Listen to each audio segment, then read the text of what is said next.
தூங்குறவங்களை எழுப்பலாம், தூங்குற போன்ற நடிப்பவர்களை எழுப்ப முடியாது.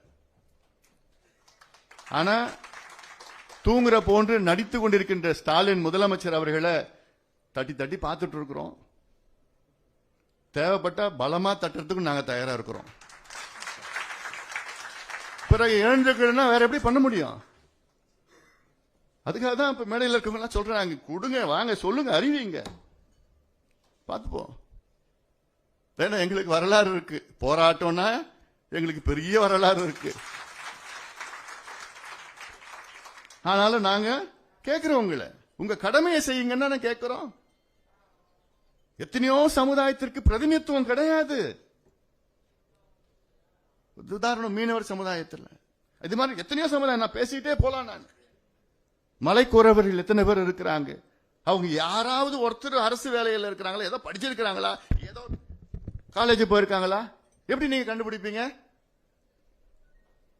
ஆய்வு நடத்தினா தானே கண்டுபிடிக்க முடியும்.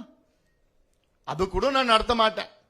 அது மத்திய அரசு நடத்தணும்னா என்னையா மோசடி, இது என்னையா மோசடி? அது முதலமைச்சர் சட்டமன்றத்தில் பேசுறாரு. சரி, முதலமைச்சருக்கு தான் தெரியல வச்சுக்கீங்களா?